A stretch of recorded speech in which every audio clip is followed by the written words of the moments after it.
Hola a todos, aquí les comparto un spoiler de esta gran serie GL The Night Love basados en el libro.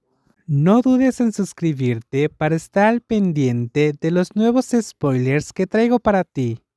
Pero esa emoción se fue en un instante.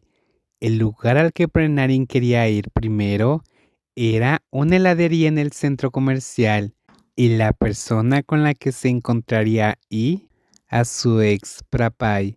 Así que, en lugar de disfrutar de un dulce momento con su esposa, Kemjira se encontró deambulando sin rumbo por la zona, como un niño esperando a que su madre termine de charlar con un amigo. Su mente estaba llena de nada más que ¿por qué? ¿Por qué?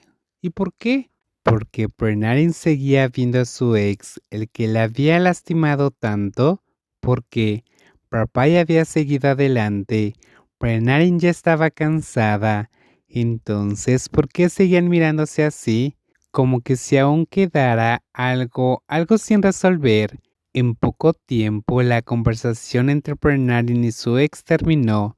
Recordando que alguien la esperaba, Bernardin salió de la tienda y se dirigió directamente hacia Kemjira, pero en cuanto le tocó el brazo, se encontró con una expresión de mal humor.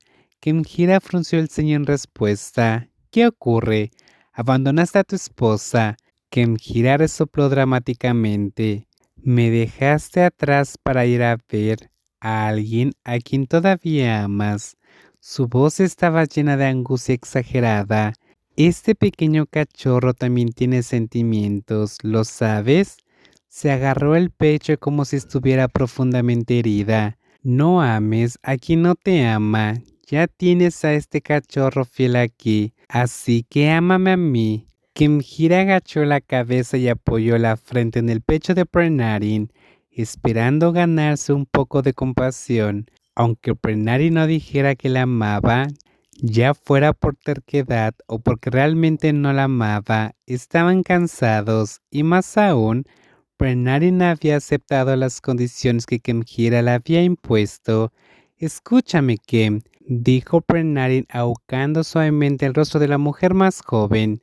Kemjira se preparó, sabiendo que lo que viniera a continuación podría no ser algo que ella quisiera escuchar, pero estaba dispuesta a aceptarlo.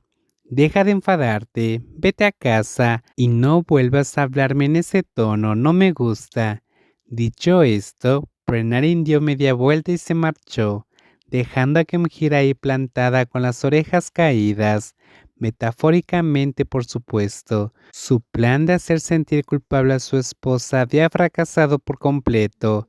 En lugar de obtener compasión, se había encontrado con pura desaprobación. No es justo. Eran apenas las 9:30 p.m., aún temprano comparado con sus noches habituales. Como Prenari no la había torturado hoy dejándole un montón de trabajo urgente en el escritorio, Kemjira se dio el lujo de tumbarse en la cama, revisando su teléfono en paz. Eso fue hasta que entró su esposa, vestida con su elegante ropa de dormir.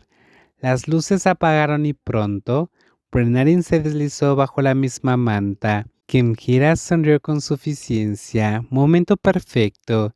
¿Quieres hacer alguna tarea esta noche? Bromeó, dándole un beso juguetón en el hombro a Brenarin. Su voz destilaba coqueteo, solo para obtener una reacción. No.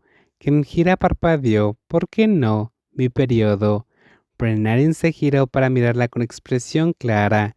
No importaba lo seductora que Kemjira intentara hacer esa noche, nada iba a pasar. ¿Ya tomaste tu medicina?